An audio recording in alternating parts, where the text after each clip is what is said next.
I'd like to call this meeting to order. Will the clerk please read the statement? This is a meeting of the Township Council for Monday, March 4th, 2019. Adequate notice of this meeting has been provided to the public and the press on February 27th, 2019, and was posted on the bulletin board in the municipal building in accordance with the Open Public Meetings Act, NJSA 10:4-7. The purpose of this meeting is to discuss department budget presentations. Official action may be taken. Roll call. Councilmember Ooms. Here. Councilmember Van Tassel. Councilmember Allberger. Here. Council President Murphy. Here. Please rise to salute the flag. Pledge allegiance to the flag of the United States of America and to the republic for which it stands, one nation, under God, indivisible, with liberty and justice for all. And if we could please just take a moment of silence for Councilmember Dan Kadish.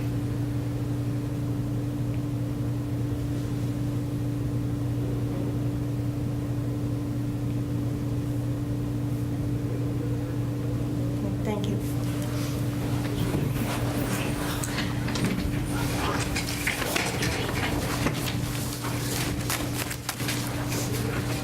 First, can I have a motion to open to public?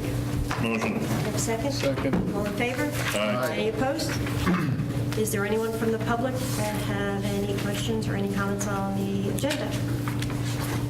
Seeing no one, may I have a motion to close? Motion. A second? Second. All in favor? Aye. Aye. First up, we have our tax collector here, Lisa Kimkowski. Hello. Hi, how are you? Good. So we were not actually going to call tax collection, but there were some changes, I think most, maybe with the employment from prior, so I figured that maybe it would be a good idea to. I'm here to ask for serious consideration having my part-time become full-time. And just to go over what I gave you real quick.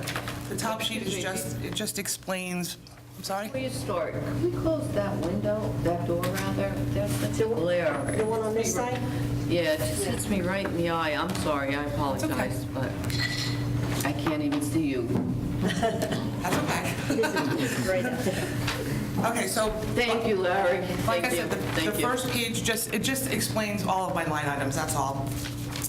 The second page basically shows all of my line items. You will see on computer service that it went from 4,000 down to 2,500. That 4,000 that I wrote in there, you could disregard that. I just rectified that about 10 minutes ago. So my department has also taken on the additional responsibility of revenue collections and postings of all daily receipts of every single department in the building.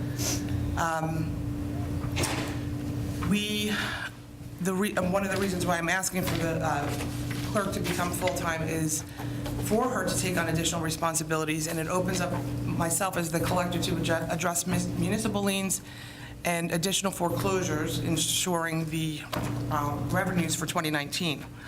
Just so that you know, approximately right now, we have about 700 municipal liens with about $5 million balance on them. So my goal is to get those gone, get them sold, and get all of those back on the tax rolls again.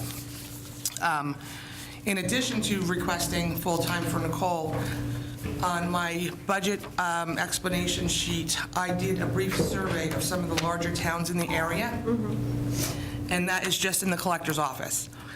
Some of them don't have utility.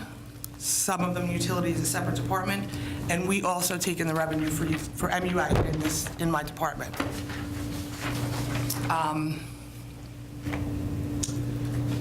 When I first started, I had 3 full-time people in my office. 2 of them were removed, not because I didn't need the help, but because they just weren't a fit for my office. And they were never replaced.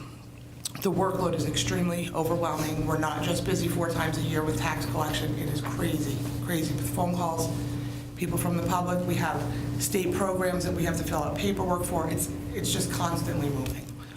So if I could ask for, serious consideration, I would be greatly appreciated. So, question I have, the clerk full-time revenue, clerk part-time, is that for one person? That is one person. So I split it out so you can see the amount that we would pay for full-time would be the 22.5, or I should say budgeted, the 22.5. And for the part-time, I put 8. That would obviously be adjusted if we did not have a full-time person. I just split them out for you so you can see what would go to each.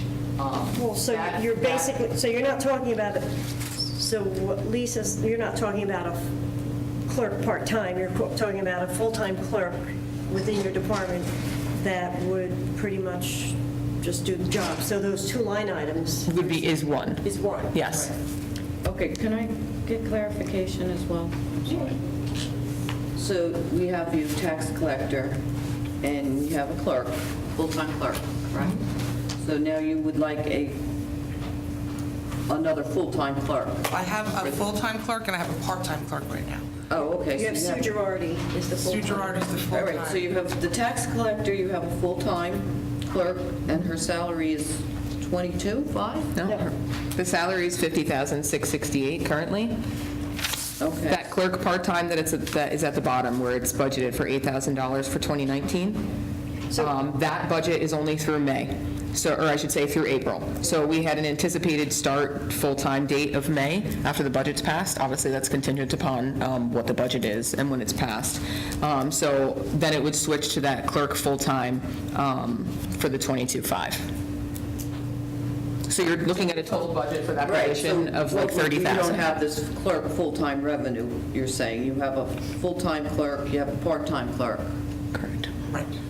So you'd like this clerk full-time revenue out of So salary? the total for that one No, the person is salary is the $30,000. So it's 30. 32.5, So why does it say 22.5? because it's the 8. Because it's the amount budgeted. Oh, This- okay, gotcha. Yeah.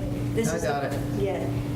And this clerk part-time, so you have in the budget just the prorated till April, you said? Is that all? It's that prorated is? until April, but I mean, for the full year, you'd probably look at about 22,000 to 25,000. Well, okay, so, all right, so if it stayed part-time, you'd be looking at 22 to 20 some odd thousand, right? Yes. If it went to full-time, you're looking at 32.5. Well, 30,000 to 22 plus 8. Okay. So what about two part-time clerks?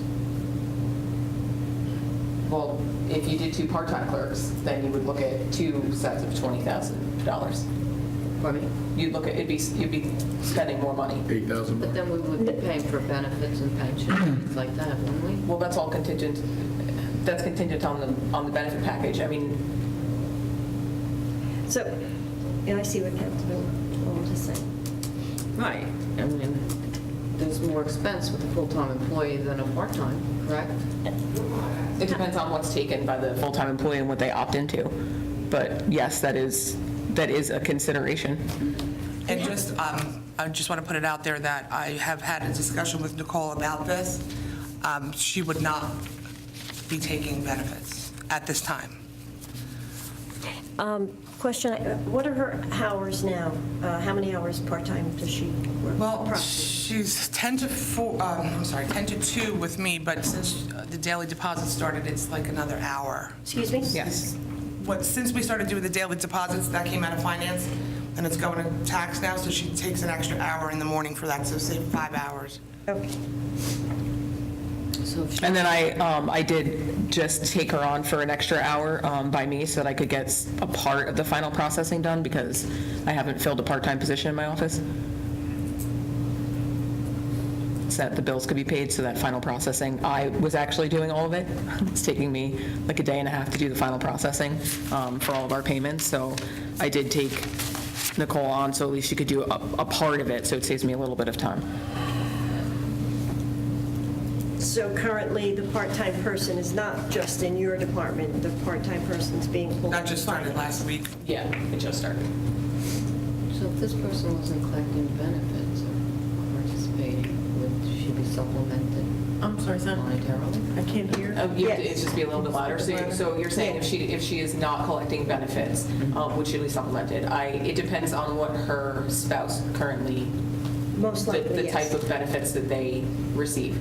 So as you know, if This someone would be a if- higher salary then, if No, she if didn't take benefits. if someone receives state health benefits, then you can't pay them for not taking the benefit program, because you're not allowed to have two people enrolled at the same time. Oh, so I guess, I don't know her status, so I guess she has somebody else there. It could be, yes. Oh, wasn't aware of that.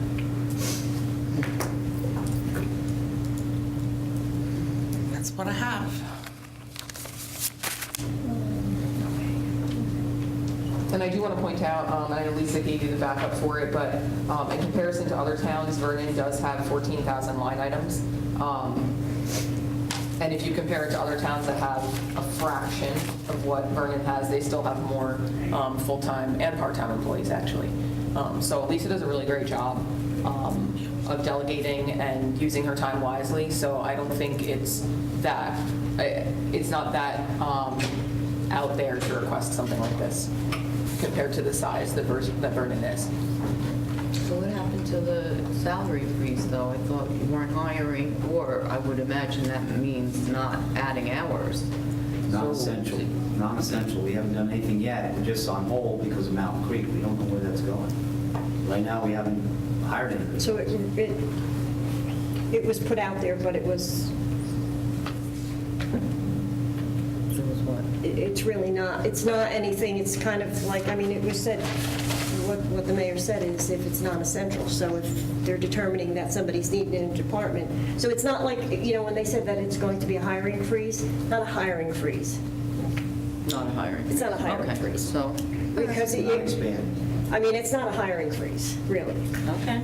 It's, hiring freeze We won't is, be hiring anybody. until no, but I'm just saying hiring freeze means nobody gets hired. Well, we haven't hired anybody. Well, I would No, I'm assume not- that I'm would just mean answering add questions. hours as well. That's all, I'm just No, questioning. no, I'm just answering, I'm saying, so, right, so it's not really a hiring freeze, it's not adding new positions. I think also everything is contingent upon the passing of the budget, so, and everything that's going on with Mountain Creek, it's all incorporated into that. Okay. And then, does anybody else have any other questions? So you're just saying to be working somewhat comfortably, you'd need a full-time person? Yes. Well, I think it's also, it's not just That's the okay, I can- comfort, okay. So you would be able to just, to be able to catch up with all of these outstanding liens, the 700 liens? That's my goal, because there's just too many of them, and it's so time-consuming to do in-rem foreclosures with the attorneys, and then to do the auction, like we did the auction last year. I would like to revisit all of that, because it really makes a big difference, because on those almost, 700 liens that we have, we're paying county taxes, school taxes, and it's really kind of hard to put your head into something when you just don't have it. You're overwhelmed with other things, and you're just taken in. And then 500 somebody different comes to the window. Do you think there's going to be a point where you would be all caught up?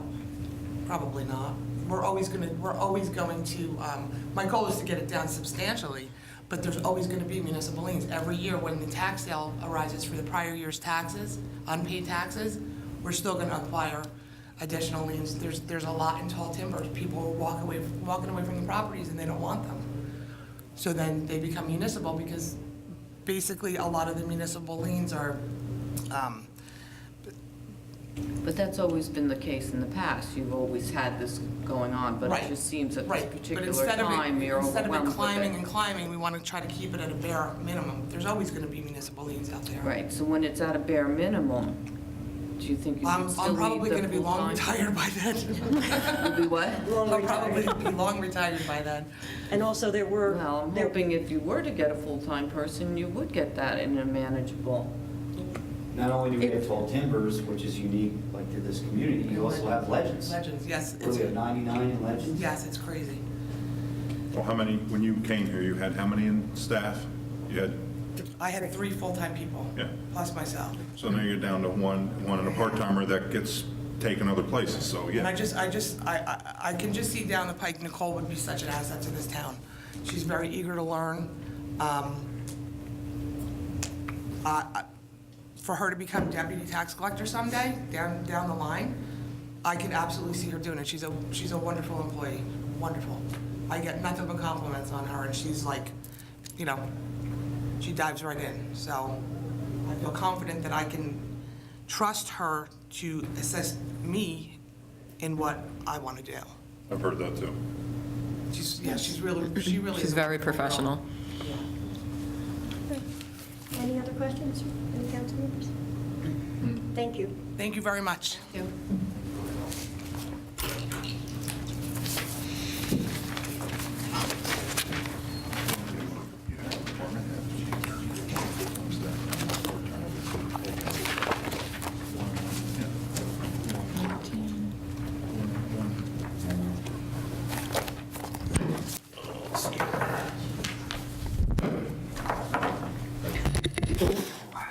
19, but this was also what we just got handed.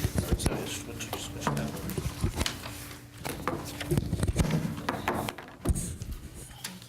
this replaces this year document? Yes. Replaces what's in this book Yes. here? So can I assume all Oh, the we have revised ones you gave us Figures and stuff that were were all changes from original here? Yes. Okay, thank you. These are copies of what we asked for originally. After talking to Dale, Harry, and Chuck, we made some changes. But this does carry in the back pictures of like our Total Home sweeper and things. So this is what you wanted in the past, but This this is what we is wanted what you originally. want now. This is what we were looking for originally this year when we first started. Yeah, but this is really what, That's it. okay. You have one?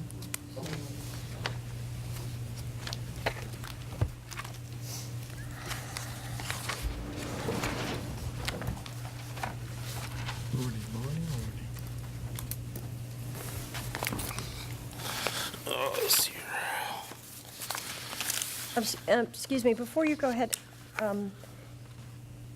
this one item that Lisa said that it changed to 4,000 from 25,000? It's not changing to 4,000. I spoke with her about that. We did the competitive contract, and that would have been the old amount without the competitive contract being awarded, so we're keeping it at 25.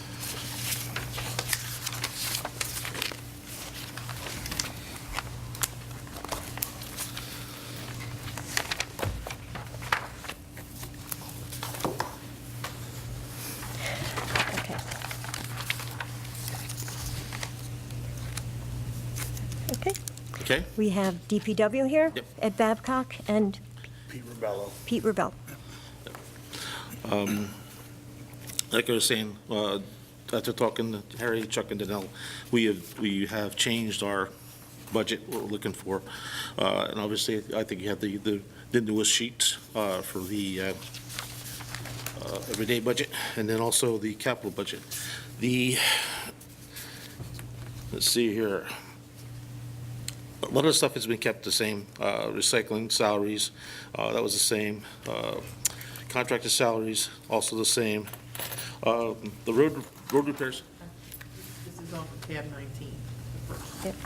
What did you say? Well, Was that this new one that we got? The new one, yes, the new one. The new one doesn't start at recycling, which is what. Yeah, this. It does. I'm sorry, Lauren, I couldn't hear you. Yeah. Oh, we got one sheet. Lauren, I didn't hear what you said. I said it sounds like we're starting at tab 19. Lauren, did you get the new one that I put on your desk? Oh, it's on one sheet?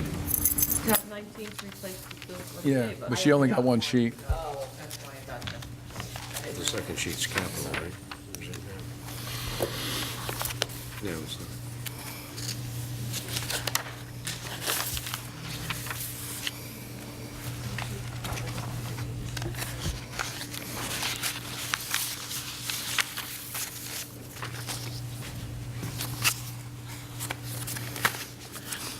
Okay.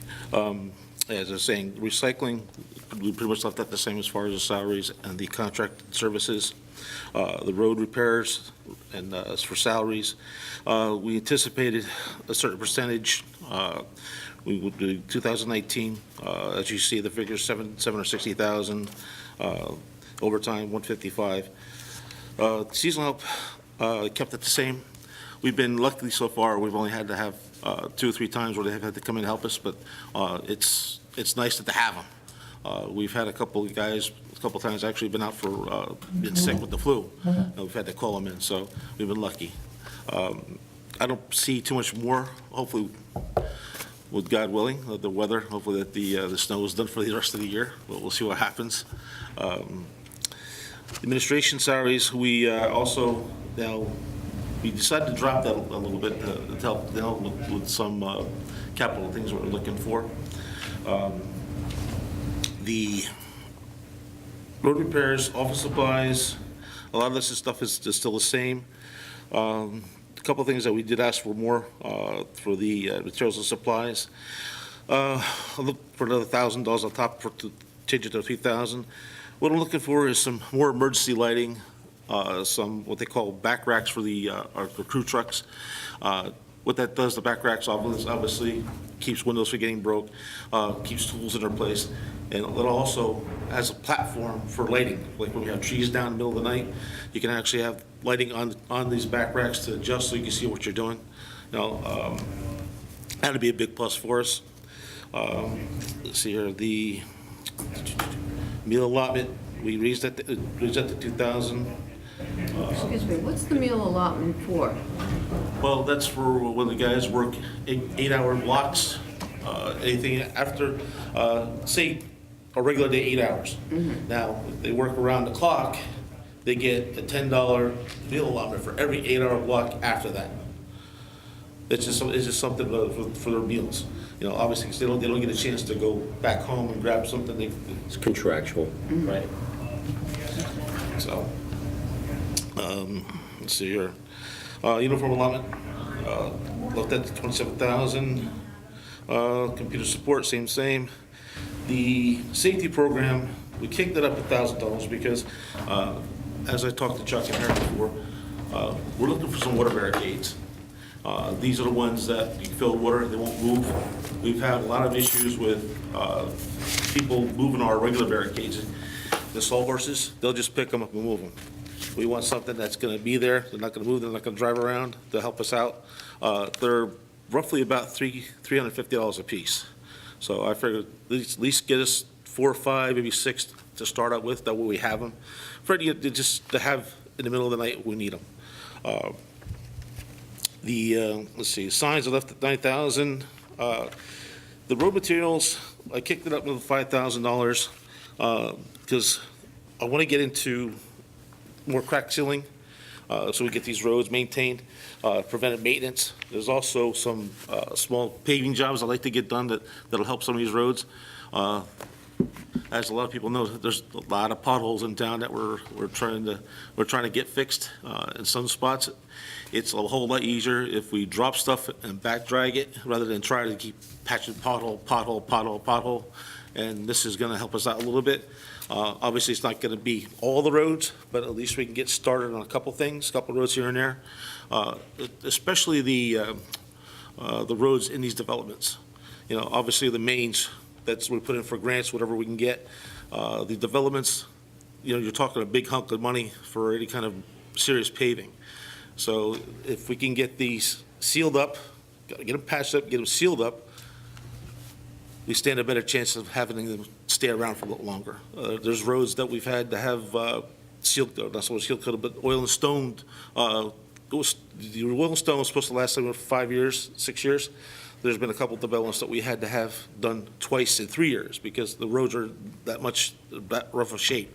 And this hopefully will help us out in the long run. Now, Excuse me. Sure. This isn't the tool that does that crack sealing, it's the material. It's the material. It's the material, right? It's the block material and also the asphalt itself. Now, the next up, the line painting. I asked for a separate line item for line painting because in years past, it's always come out of our materials and supplies. Now, it cost $36,000 to paint all the mains, just the yellow lines. Now, we've had a lot of complaints about not painting the white lines, but we have not done that in a lot of years. It's just not feasible. It's more financially secure, I should say, to do the yellow lines. But to do them all, and the skip lines on Breakneck, it's $36,000. Is it the white paint more expensive too? I don't think it's more expensive, you're paying $36,000 for a double yellow line. Right. Now you're adding 2 white lines, so I already talked to the company, you're doubling it, you're Yeah, 'cause doubling your I think cost. somebody was complaining last year about Canister. Canister, but now, that was one of the roads that we had to actually skip this year, or I should say last year. Myself, our sign guy, and actually I had Chuck also look at the road. We felt the lines were in good shape enough to get us through until this year. They are, it's just that at night, sometimes when it's raining, since it's snowing, you get a lot of sheen on the road, sometimes you can't see it, but, if they're, let's face it, if they do the speed limit, it's not so much of a problem, so. But, yeah, again, this is something where all the mains should be done every year. That way you can avoid all kind of issues down the road. So, and I know right now it's at 30,000, but I'll have to talk to Danilo about that later on down the road, that's for sure, if something should come up. The snow and ice, I originally kicked it up to 450,000. We brought it down to 425. We have to do something. This year it's been horrendous for us. They've used, the private communities have used a lot more. We've used a lot more. We've had a lot more of these ice, freeze and rain kind of storms where, unfortunately, material, you can put it down and a couple hours later you got to put it back down again because it just doesn't hold. We're at the mercy of Mother Nature when it comes to this. The storm we had last night into Sunday there, that was more of when we hit it in the beginning, plow, and then hit it hard at the end to get the roads clear. It just, with these ice storms, it just kills us. And, the private companies, the private communities, they're right at the door coming and getting it. Can I get some more? Can I get some more? Unfortunately, with what we have to do, we have to give it to them. And what's the percentage of how you mix it with the salt and the The salt and sand is 1-to-1. The only one that gets different is Highland Lakes. They get 2 grit with 1 salt because of the lakes. So it just, unfortunately, some communities like Scenic Lakes, they do not have the ability to stockpile some. Highland Lakes, Panorama, they have a place they can stockpile. Panorama has Kosh. Highland Lakes obviously has their own yard. So what will happen? Like I've already had phone calls today come for Wednesday, Thursday to come down and get more loads so that they have it on hand. Now, obviously the schools, they get it as they need it from us, which is not an issue. But the private communities, other ones, they have to call 48 hours ahead of time if possible. I've been lenient with sometimes because obviously they've had storms over the weekend and they can't, obviously can't get a hold of us. So, come on down right now while we're here. It's something that we got to try to tweak this a little bit better so that these communities are I may have, lined with us. the schools get theirs from us too? Yes. Oh, I Yep. may have skipped that at one point. I don't know that I knew that. Yeah, if the schools You get it never- from us. No, do we get reimbursed by the schools? Yes, we charge them $60 a load. That's something maybe down the road we can look at if we have to charge them more. But currently, it's $60 per truck, per load. Okay, so So- on the average, you've been in this position for a Mhm. while. How much do we collect from the school, off the top of your head? What? This last storm, they got 7 loads, so you figure $60 a load. And what I do when I go into MSI, we have a monthly total we keep up with. And then at the end of the year, I send it over to Nell, to Irene, for whatever reimbursement they need to send us. It's been varied, maybe $4,000, $5,000, depending on the season. Okay, and what line item does that then go into, once we collect that? Where does that go? I would guess that it's a MRNA, an unanticipated revenue, because it can't be, I can't tell you what the storms are going to be like, so I wouldn't know how much we would be getting back from them. So when they do the yearly audit, would we see that in the audit? All You would see probably a total of the miscellaneous revenue that we did not anticipate, But is it spelled I don't out? remember if it's the remember. individual line items, but I could get you, if you did want a list of what came in, I could show you all of the revenue that came in from last year or the prior years if you wanted to see the individual ones. Okay, That's not a that'd be problem. great. Yep. Excuse me, I apologize. Ed, you had in here about using calcium chloride again? Yes, that's something that I want to look into a little bit more. Obviously, there's different companies out there for, say, like, it has the beet juice. They've had other chemicals that can be used. Right. Now, yeah. That's where they spray it down. Yep. What would be, like, our calcium tank down here, we already have a tank. We have a pump. We'd have to make sure the pump works. All we would have to do is rig up some kind of a spray system to where the guy's back under it, hit the switch, spray the load, and they go. That's why I was wondering how you were going to be applying it, whether you're going to be spraying the roads, putting tanks like we used to have back on the trucks, or just spraying the material in the truck itself. Yeah, it'd be a whole lot simpler, a whole lot inexpensive if we just had some kind of a simple spray system where the pipe go up and over the load, get out of the truck, spray the load, and you're good to go. As far as these tanks, those old style tanks we used to have, you know what they were like, they would rot the side of the trucks, it's just, they would just spray the load. Now, unfortunately, Pete knows also, when you start using calcium chloride, it can play havoc on these trucks also. It's a truck killer, it is. See, what the state has, they got their tank set up by their salt shed, and the loader operator, it's done with remote control. They dump a bucket in, arm comes over, sprays, retracts. They dump another bucket in, arm comes, sprays and retracts. But what you're saying is you want to have them spray it manually? Well, it's to the pump in that little pump house we have, some kind of a pipe system that hangs over the truck, and this is just to keep it as simple as possible, if we can.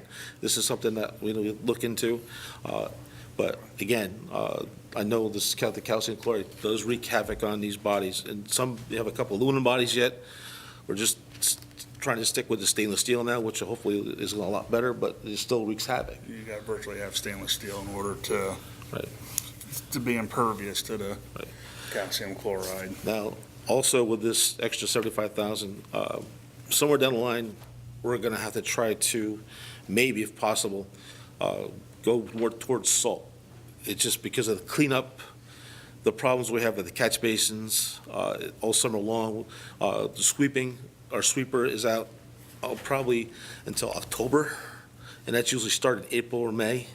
And it's a whole setup where you have one guy or two guys, depending if it's a second sweeper, they're constantly in the machine.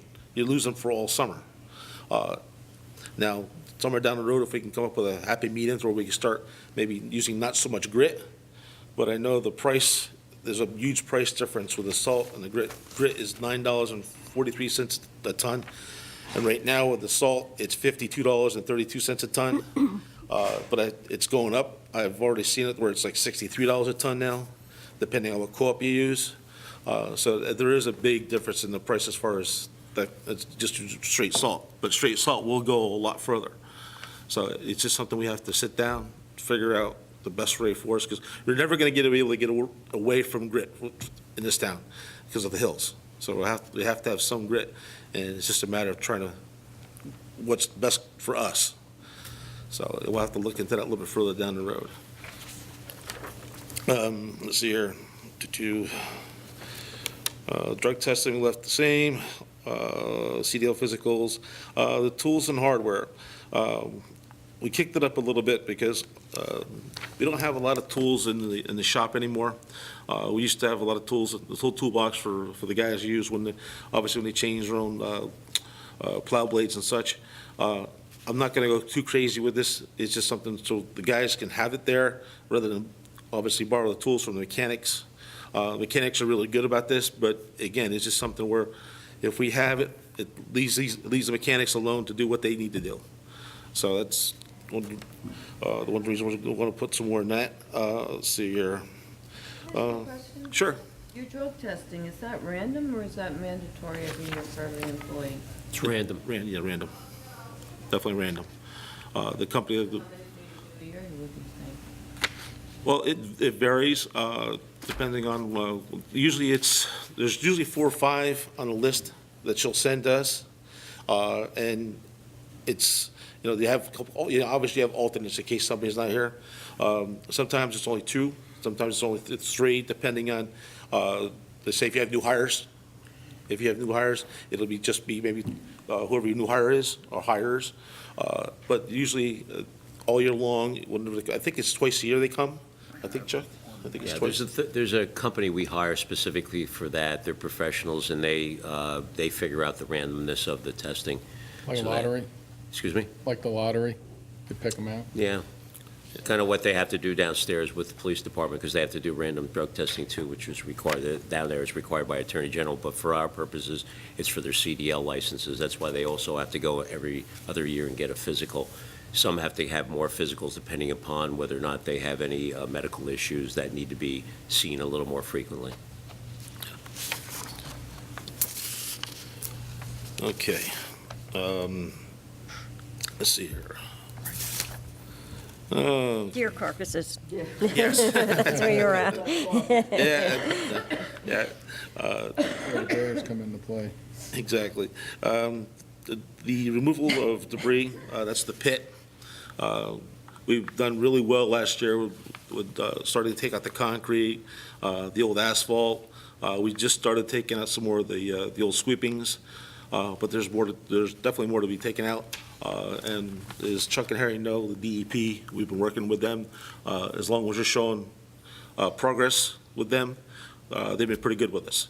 But again, it's just something that we have to get rid of. This has to be taken away, and it's going to be a slow process, but we're getting there. Sorry, I just question, this, I'll call it a depot's been there a long time. I mean, you've been here a long Yes, time. yeah. Has that been there that whole time, that depot? I mean, Are you talking, I'm sorry, clarify depot, what's, well, I'm calling it a depot, you're the pit. saying where? The pit. So there's a pit somewhere that you're cleaning up, is that what it is? Correct. Well, yes, what it is, It's a material yard. It's a We material. store Right. QP for projects, stone.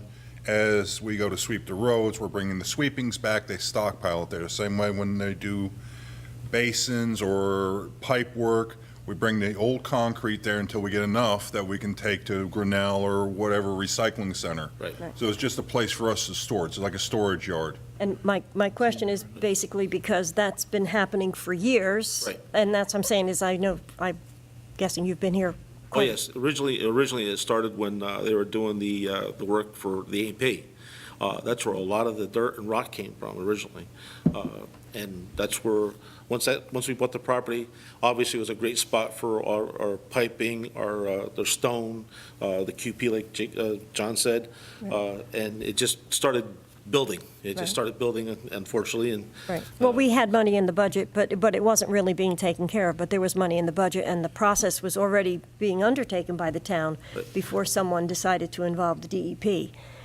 Right. But it's just, I'm just clarifying for the record Right. that this has been something going on for, Right, but unfortunately, the, way back when, it's been years ago, we were able to take it to SCUMA for nothing, because they were using it, Sweepings. right, the sweepings. We were able to take it to SCUMA, because they use it to cover their debris at the end of the day. And then they started charging. It's been a lot of years since that's happened as far as being free. Now, I'm not sure when they started actually paying to get rid of it. I'm not sure as far as a year, but it's been a little while now. So it's something that, that has to be done.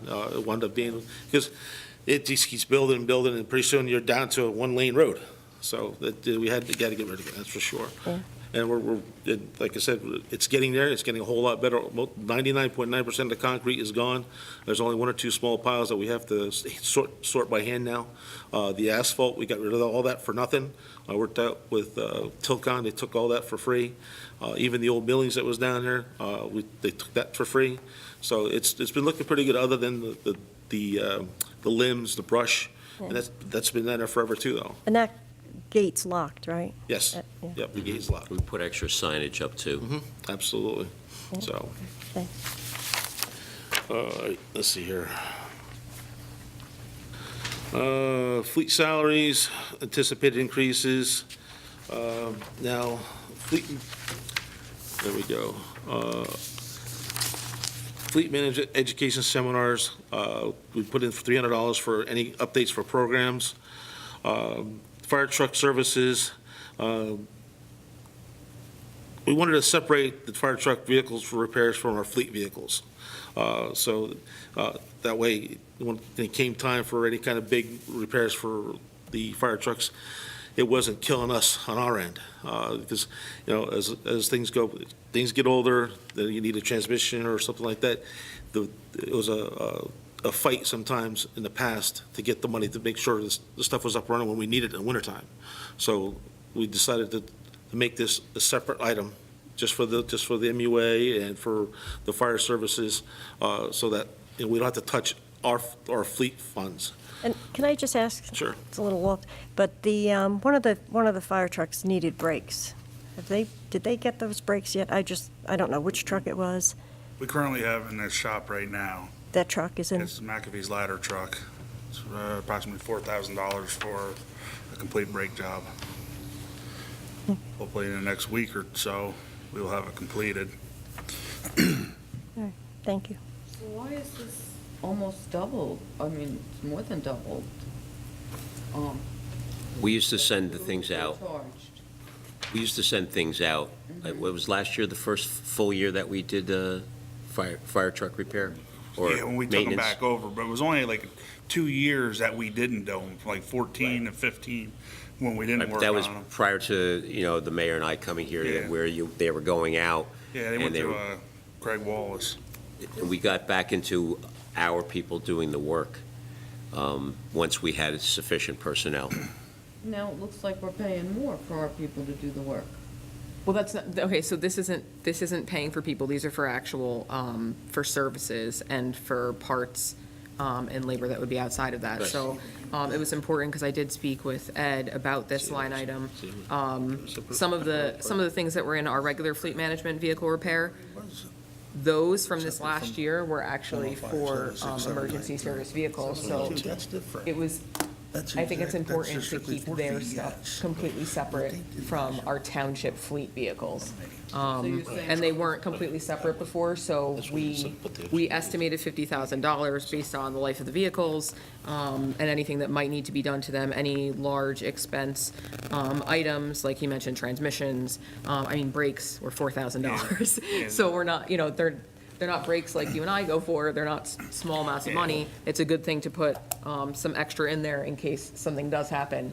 So that you you're have saying that this covered. fire truck repair and vehicle repair was one line item last year? Yeah, it was only 25,000 last year. But I do know, and correct me if I'm wrong, please, for the vehicle repair line item, the one underneath it, I believe that some of the items for those fire trucks were charged to there. They did. During the process of working on them. And who does the ambulance? We do. The township does. But that's not included in the fire engine, Yeah, that's a VES account. That's for Vernon Emergency Services, and that's for the 105-76792 account. That is for vehicle maintenance and chassis repairs. right, but that's for fire and ambulance? It's for fire and ambulance. Okay, and that's why I'm questioning, because it only says fire, so that's why I'm just, We could change that if it's Yeah, for because that's fire what and that ambulance, is, I I can- always know it as the VES account, Vernon Emergency Services account. no, you know the number, that, Yeah. but that's what I'm just And saying. Lou will some be just- going over another one with you, Yeah, he went over that one. 105-75290. That account is strictly for repairing your hydraulics, your water, basically anything on the fire truck and ambulances to save a life. Like the mechanics of it, not, right, not, Yes. not the, The water end of it, the electrical, that's on a separate, okay. that's a separate account too. That Lou takes care of that. All right, so just so we establish, the 50,000 has to do with emergency as fire and ambulance. Yes, and I'll, if it's okay with you, I'm gonna go ahead and change just the name for the line item, so it's a little clear. That account there, that's for your tires, all your services, everything for the trucks.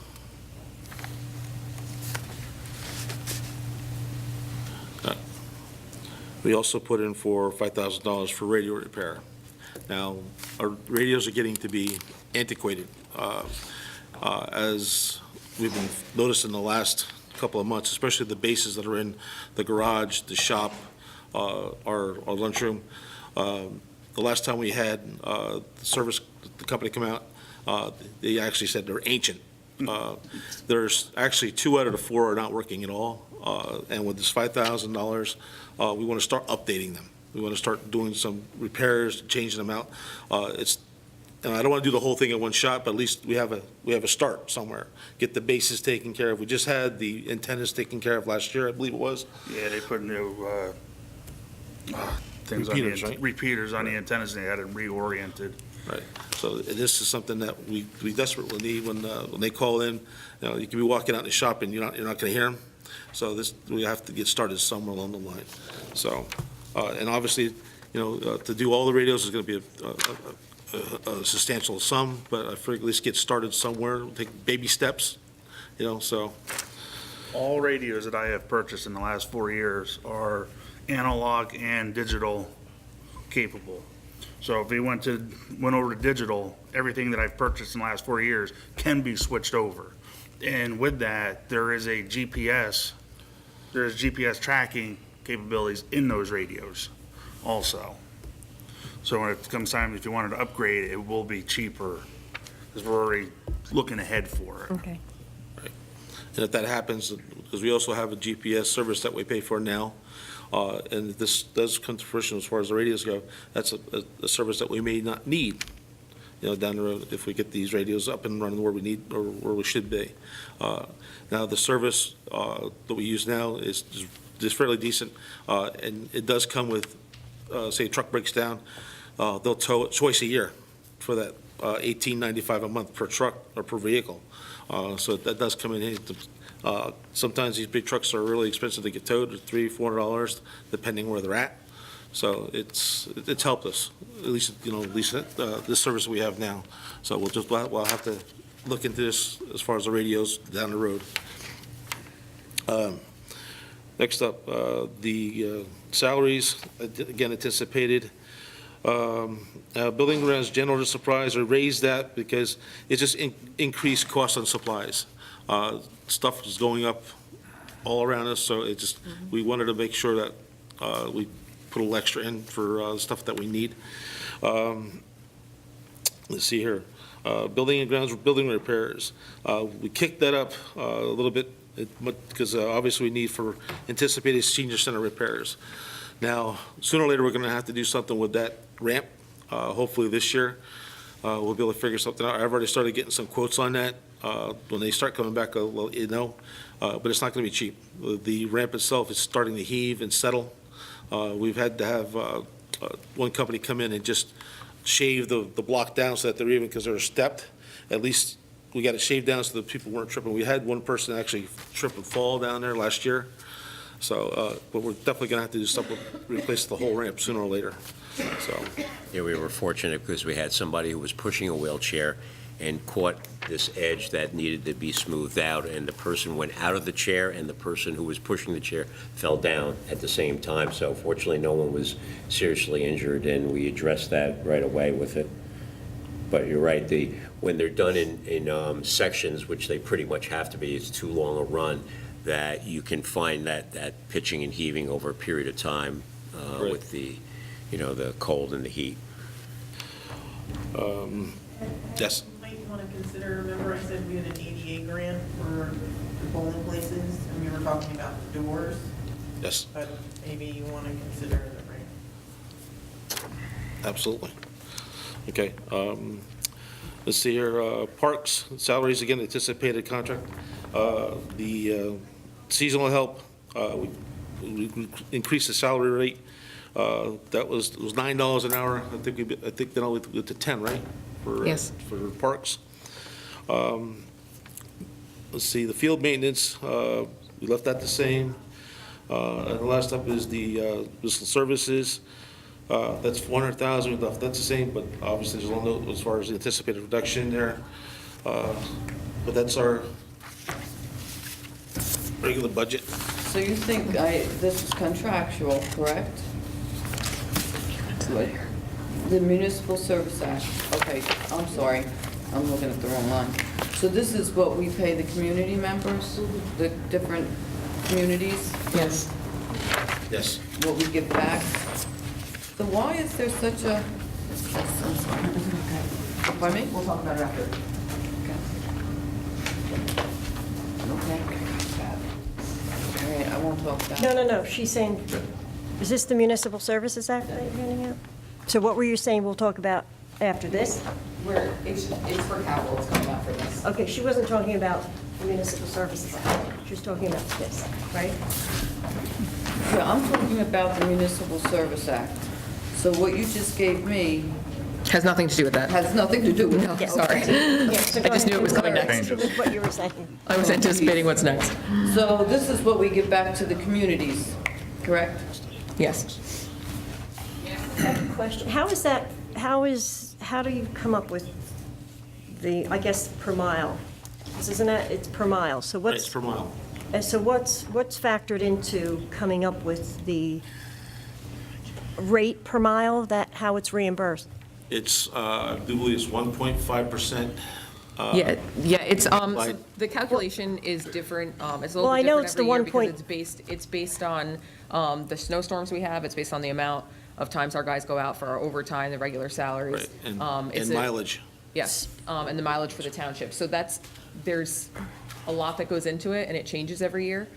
So if we didn't have any, if we had one snowstorm, we're not talking about a lot. Okay, so we're getting back.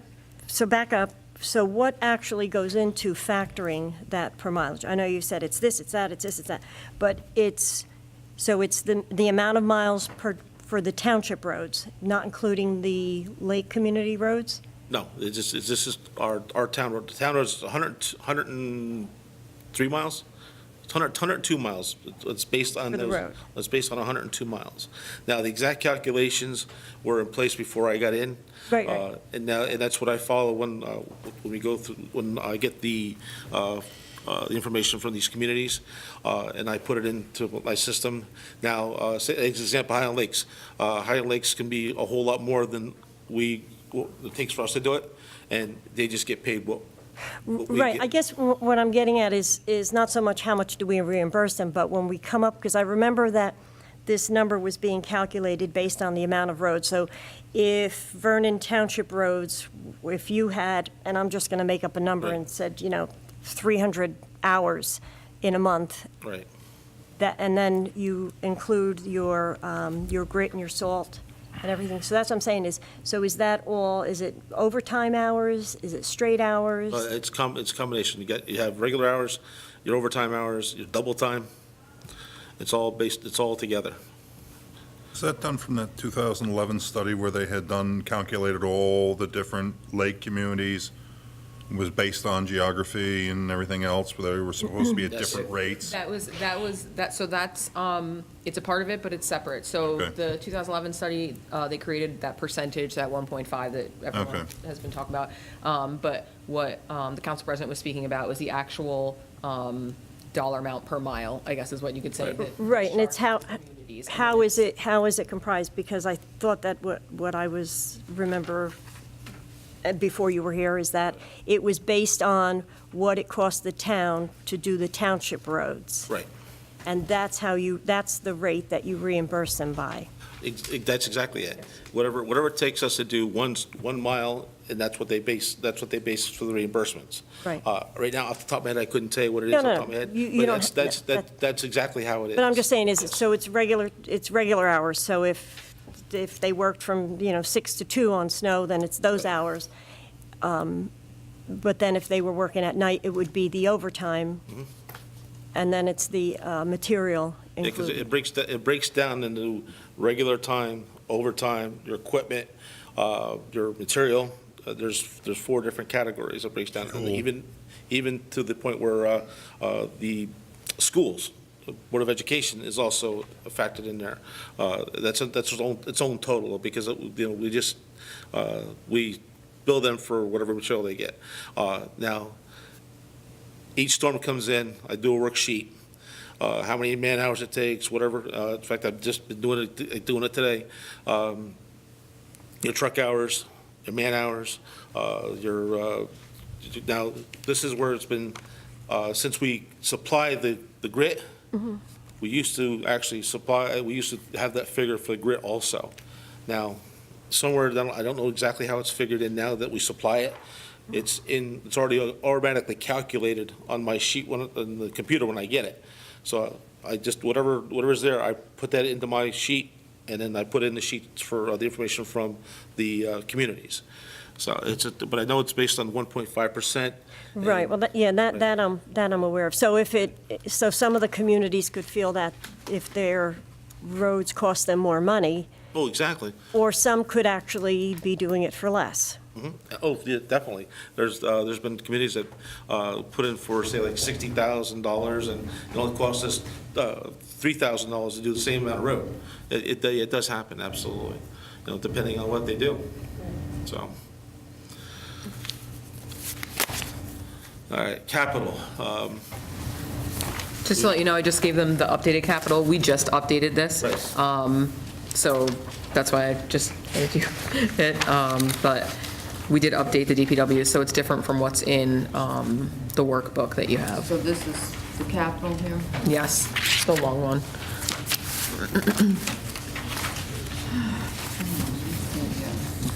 Losing track. Losing track. So this is replacing the capital from our book. Correct.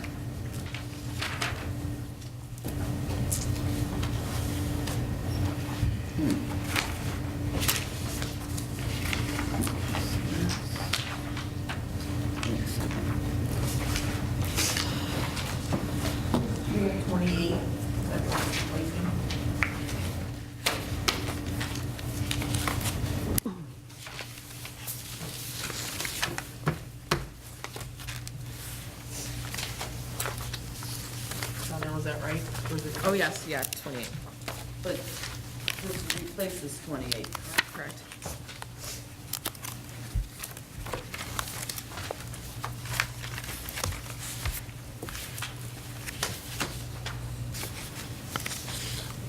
Okay, cool. One of the first things on the list that we're looking for is a tow-behind sweeper. This is to help us out as far as our regular street sweeper. Like I said in the beginning, our street sweeper is going to be on the road from anywhere from April, May, right on through probably until October, November. With this tow-behind sweeper, that'll give us the ability to get all the centers pushed to the side and hopefully cut the sweeper time in half. Hopefully, that way our sweeper can do one swipe down the side, one sweep down the other side, and it'll be finished. Obviously, it's not perfect, but this will help us out tremendously. The other thing that this is capable of, in the area, say like Cannister, where it's wide open, you'll be able to kick the stuff off the road totally without having to pick it up. You'll be able to do intersections with it. You'll be able to do our pipe jobs. In the years past, we usually had a tractor broom with a front end broom on it. When we have our pipe jobs, obviously, it gets messy. With this, we'll be able to kick the stuff back off without having to have the sweeper there and have the sweeper go somewhere else to do other projects. This, I believe, is going to be a big help for us. Now, last year, we actually had to rent a machine we were going to rent it for a month, but it wound up. And what usually happens when you rent a machine, and it happened last year, the machine we get is supposedly perfect. By the time it gets here, 2 days later, it's broke down. It's happened every time we've ever rented one. It has to go back. So last year, it got here, we rented 2 days, it broke down, it took another 2 days to get it back. They worked really well with us as far as getting it to us, and they compensated us for what it took. But it just wound up being so late in the year to try to get caught up. We weren't able to use it toward the end because the weather started changing. Now, you're looking at $15,000 a month to rent a machine. With the 2 weeks that we had it, a little over 2 weeks, they charged us $7,000. Now, right now, I'm looking at $23,000. And with talking with the company that is making this, the state percentage off of that, we're not sure what it's going to be, but it will be significantly less. I'm working on that now with them to give you a better idea. Unfortunately, this was last year, so we had to leave it for 2019 because we weren't sure what it was going to be, how much more it was going to be. But at least that figure is solid. It'll be less than that, but that was for the budget purposes, because they anticipated a price increase for 2019. But again, like I said, I'll find out what to be exact. One thing that we did take out of it was the gravel bucket. We used to call it a tink bucket. That was a bucket that was, you can see pictures of it on your papers that I give you. Now, the used all-terrain forklift, it was going to be for recycling. Now, Danelle and I talked about that with Chuck and Harry. In order to get the 550 that we're looking for, we decided to give that back. And maybe look down the road, we can look for another one. Just simply, we need the 550 more than we need the forklift right now. The wheel and stone, that was $200,000. After talking to Danelle, we cut that down in half. Now, what's going to happen with that is I've already talked to the wheel and stone company. Last year, years past, we've always used 1/4-inch stone. I want to get back to the 3/8 stone. The 3/8 stone is heavier, it's going to last longer. This chip stone, what they call it, it just does not hold up. Between the traffic, the snow plows, it turns the powder faster. And you guys have probably seen where the Willstone Road, you can see it's bare back down to oil again. The stone is gone. So hopefully with this 3/8 stone, and I know it'll last a little longer, and it'll also give us better traction in the wintertime. Now, this 3/8 stone, I've already got a plan as far as Sleepy Hollow Road. Sleepy Hollow Road is in desperate need of some repair. Now, originally I was trying to think of ways to get it paved, but after talking to the oil stone people, the best they planned is probably get it patched up the best we can, and then do a double shot of the 3/8 stone, and then seal it. I've seen pictures of this being done. It looks really nice. It holds up really well. I do believe the gentleman said it was Morristown that tried it, one of a couple of back roads, and it's held up 8-9 years. So, I mean, it's something that we can try, and that's going to be $32,000 just to do that project. And that's going to come out of soil and stone. So now, the other, what's left out of the $100,000, obviously we'll pick the worst roads in these developments that we have to do and just get what we can get done, what we get done. It's going to be a matter of just picking the best, one of the worst ones, I should say, and just one at a time, bam, bam, bam. And again, that'll be the same thing for next year. It's just a start. It'll be, at least show these people that we're trying, look, we're doing this, we're doing this, try to get things better. Now, let's see here. The drainage, after talking to Nell, the drainage in Garden Road, we let that go this year. We have some money left over from 2017, 18 right now that we're going to use. There's some drainage projects I want to get done. One up on Karen Drive, finally. A couple of guardrails that we need to get done. Actually, I just called the company about the guardrail on Sand Hill. Get them out to give us a quote, get that fixed. Hopefully it won't take too much longer. Now, the leaf debris vac, it's a tow behind unit that hooks up to a big truck. Now, they're also the collection box. That's a unit that slides into the single axle truck. You'll see it in the pictures on the sheets that I give you. This is going to help us out, obviously, come wintertime, or I should say summer and fall with the leaves and the ditch lines. There's whatever is in the ditch line, this thing can pick them up. Now, the collection box, we've always had to use a tarp or some kind of a wooden box, a makeshift box to collect the stuff in. This is something that I think will help us out tremendously. We won't have to worry about it rolling all over the road. The Skag ride-on mower, we took that out.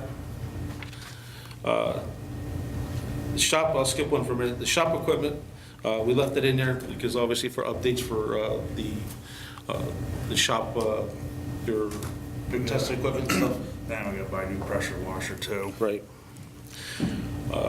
Now, the paving, obviously, it's depending on the grants. There's 2 roads that I want to try to get done, at least half of them. One is Mow Road, which is Warwick Turnpike from West Milford in to the entrance of the state park. That's the worst, absolute worst section, and we've had nothing but problems all winter long with that, with the ice popping potholes. We've had a couple of people pop their tires. It needs some work. We're going to try to go up there also and see what we can do as far as drainage goes.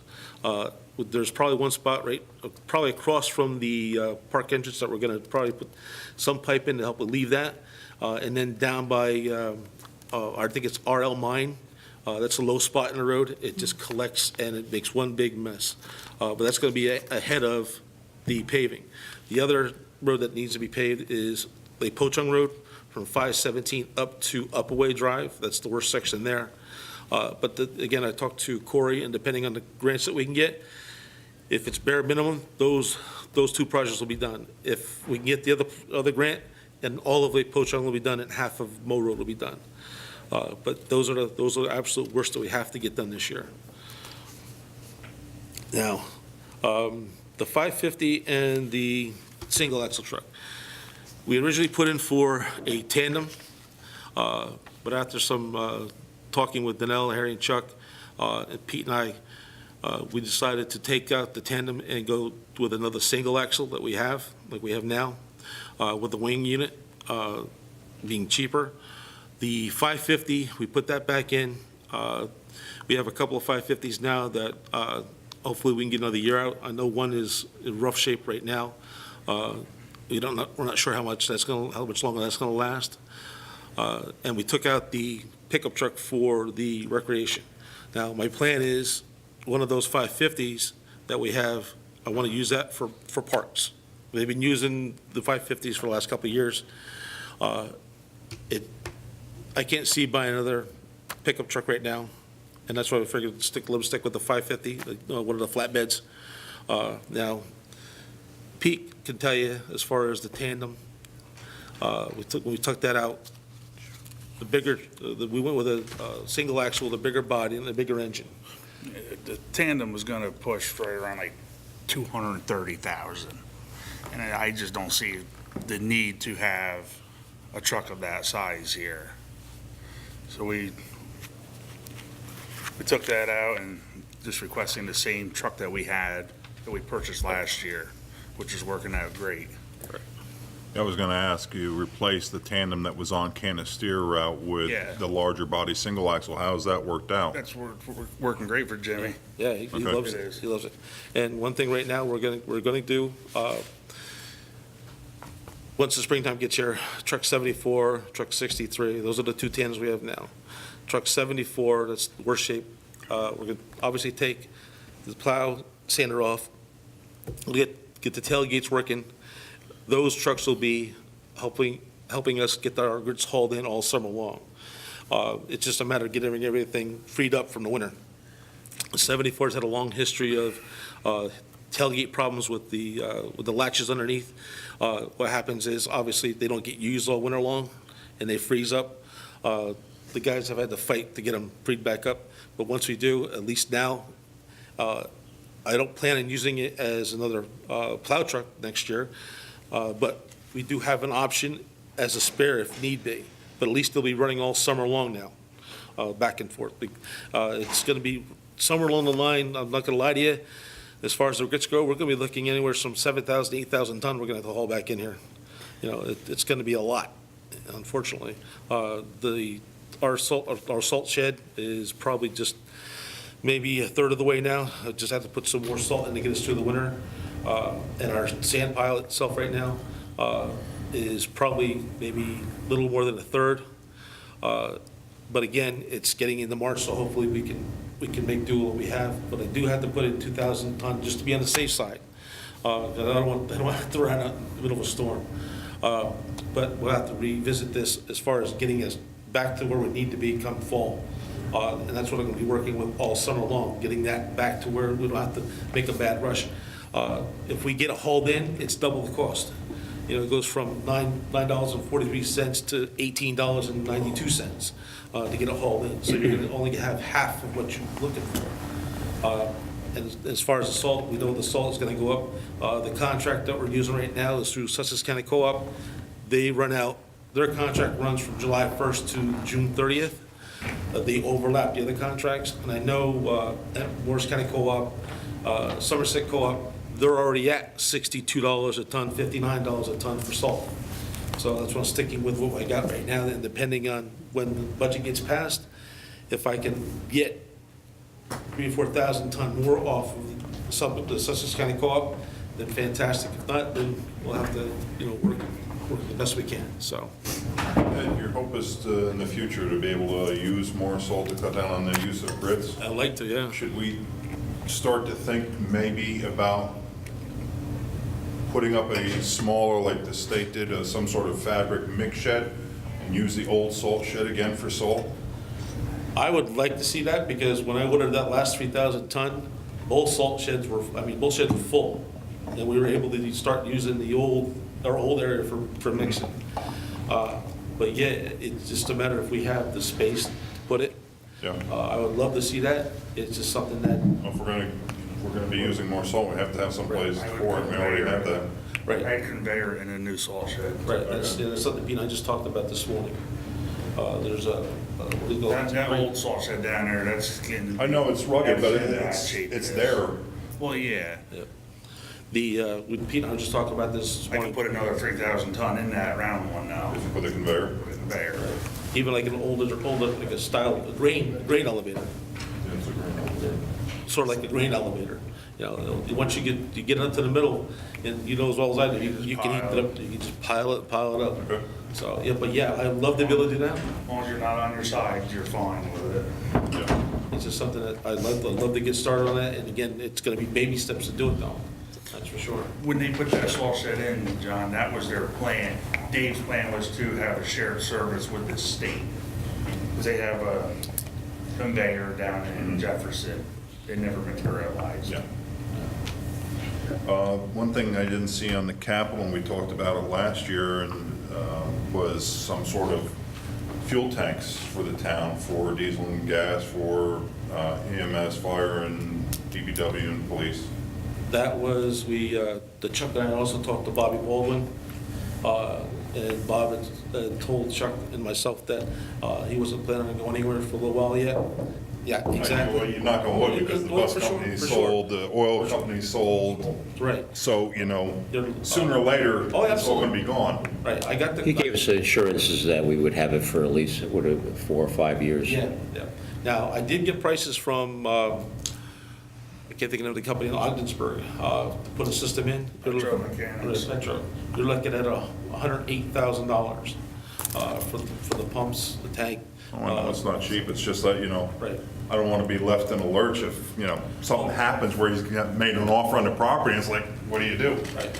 And that's the only reason that we, after talking to Chuck and we talked to Bob, he did assure us that what he was doing. So that's one reason that we didn't ask for it this year. But yeah, somewhere down the road, we're going to have to, whether it be next year, a couple of years from now, but yeah, definitely, we're going to have to do something, that's for sure. But, he did assure us, so that's where we're at with that. Pete, do you know off the top of your head just what a conveyor would be? Not off. I- Depends, to tell you in all honesty, it depends on how fancy we want to get with it. I have my own thoughts with it. With getting an electric auger and using 63, Yeah, dump into 63, auger it out into your other auger, to send it. okay. So you're cutting the cost of their initial shot on the conveyor. You're not getting one that's operated on its own. It's Yeah. not self-contained. You can feed it with another truck. Okay. So, other than that, the one thing that we're going to look into later on down the road is obviously updating the lighting system in the garage shop over by us.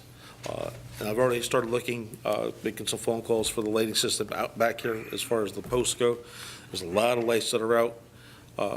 And once I get those quotes, I'll talk to Chuck and Harry about that. If we can come up with the funds to do it. They're looking roughly about $4,600 for the one. Then it raises, it varies right up to $28,000 So it's something that we got to look into closely, but they need to be done. They're older units.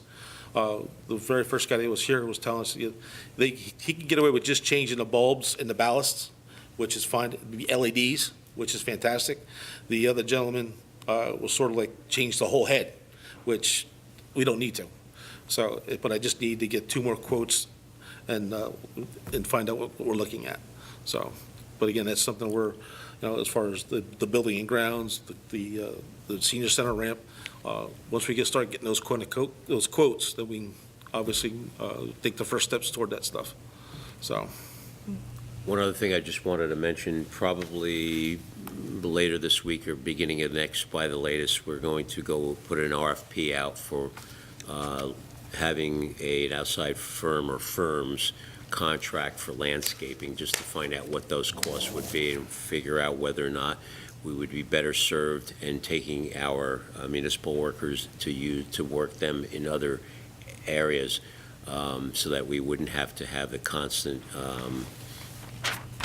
general landscaping done by them. They would still have to do the grooming of the ball fields. That is a more specific thing, but as far as the general landscaping, meaning mowing grass, weed whacking, trimming hedges and things of that nature, we're trying to get an idea of what that cost would be if we had outside firm or firms. We're probably going to bid it so that it'll be broken down into 3 separate sections, so a company could come in and bid on all 3, or they can bid on each one separately. So if you have companies up here who aren't quite as big as you might find elsewhere, they can pick out what they would prefer to do and put their bid in, so we could get, hopefully get more bidding done than trying to put everything in one pot and perhaps getting fewer bidders. So you're talking about, you said landscaping, cutting the grass, weed whacking, and what else? Weeding. And trimming the hedges and trees. So I would imagine then the whole thing about a paid ambulance is off, because I'm just looking at it, I'm saying we're going to possibly contract out for the maintenance of parks, but look at medical as far as ambulance. I don't know, it's just a thought that went through my mind, sorry.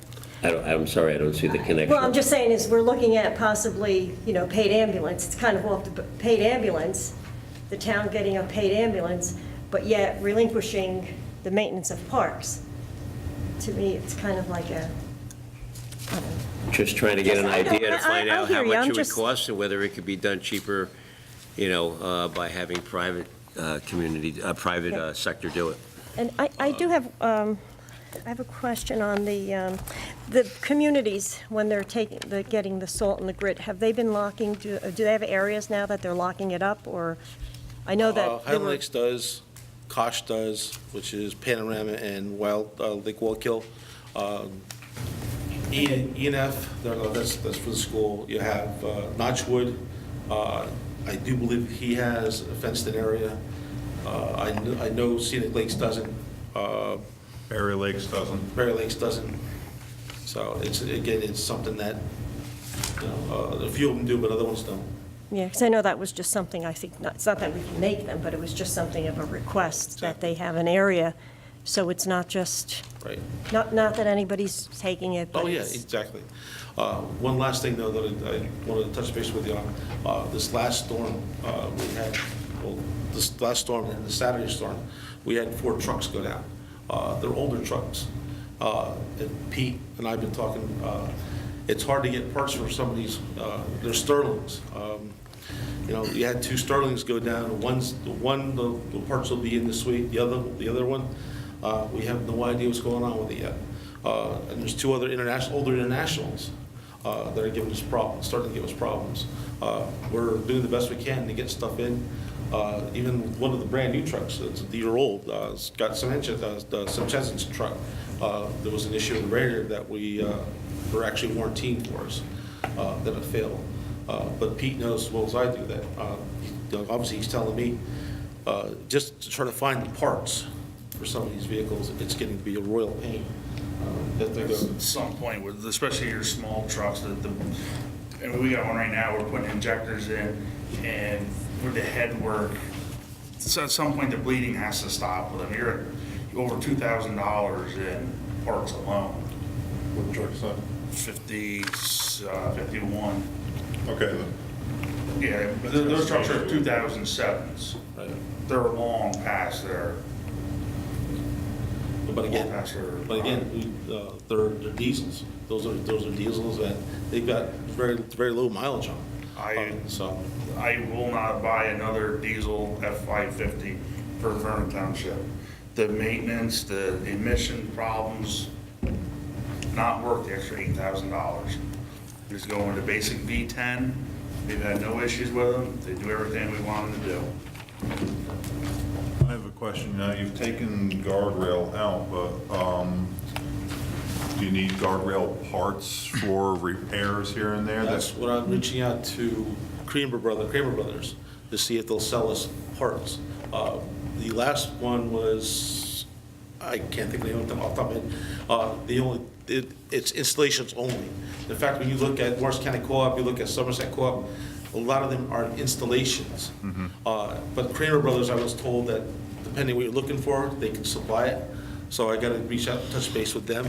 Now, we only took out this year's guardrail and drainage because we have that surplus from the year before that. But again, next year, who knows about that? I'd love to get a guardrail up on Edson, but the last time I talked about that for one section I want to do was $25,000. And I hate to bring it up, there's a section on McPeak Road that we both know that the one supervisor pulled up to raise it up because it should be a certain height from the grade of the road. And I see it's leaning over because he pulled it up out of the road more than it probably should have, and that's something we're going to have to think about. Just as an example, that spot that got hit where the barrels are now, that whole section all the way down through there, probably half that should be replaced. And that's something where you have no backing. It's so straight drop off from behind, like we talked about. So it's got to have to be accompanied with the longer posts. There's even one or two spots on Breakneck that I've seen that they pop the bolts on. But at least we have that stuff to make those repairs. It's just a matter of doing this, basically a survey of all the guardrail and finding out where it's got to be done and what's got to be done. I've already, last week, gone out myself and started working on some of these guardrails. In fact, on Sand Hill, there's two spots that this is going to be from here up. When I called them, people said, look, we'll start here, down to here. But yeah, a lot of spots need to be done, absolutely. So. And as far as that tow behind sweeper, since you don't have any more tractor brooms and you were looking, you said $15,000 for the rental sweeper and sometimes it's broken down for the extra $5,000 or $7,000. Right. You have this year round that can go out as soon as you get a wet day and start to kick everything off. Absolutely. It seems like that's a smarter move to go for. Yeah. Especially in your non-residential areas. You just see you later with it. Yeah, you see the county has a tractor, county has tractor brooms, and as soon as you get like a damp day where you're not gonna make a lot of dust, they're kicking the grit off to the side so the sweeper can go through, make one pass, it's more efficient. We just haven't bought them in a long time like you here today with our personnel and our equipment. Everything is less, so that's a needed item. And we are, not for nothing, we are trying to do more of what we got and who we got. Unfortunately, there's going to be a couple of areas that aren't going to see as much work. As an example, brush cutting. Normally in the wintertime, we're caught up, we do a lot of brush cutting in the wintertime. Unfortunately, with the stuff that's happened so far as our coal patching, potholes, what have you, and with hauling stuff in, it's been sort of, it's not up to where we usually have it. And I want to get back to that if we can. It's just a matter of trying to get caught up first and going from there. It's one step at a time, unfortunately.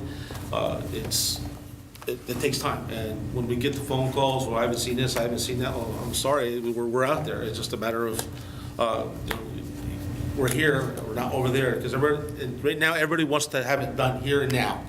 And this is what the phone calls I took last night with the plow and snow. The guys are out. Well, I haven't seen nobody in hours. Well, I got GPS and I said the truck was there only an hour ago.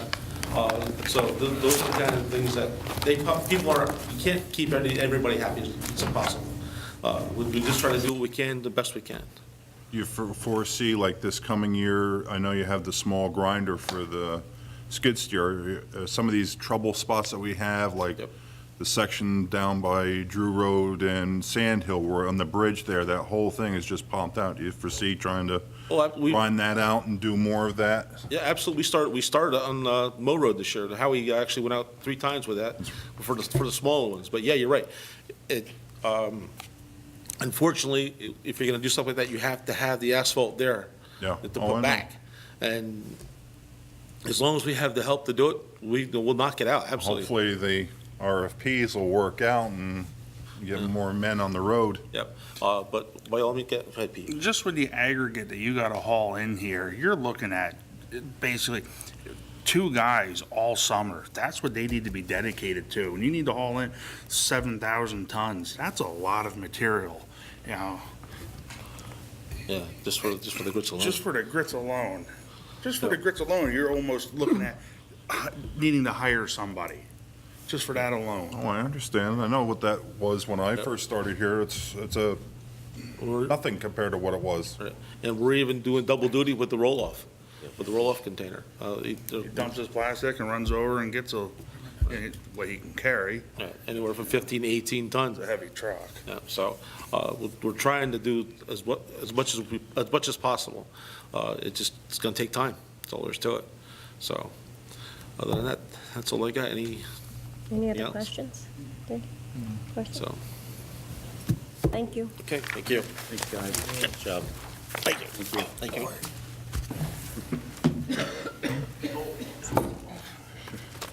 Getting old because I guess.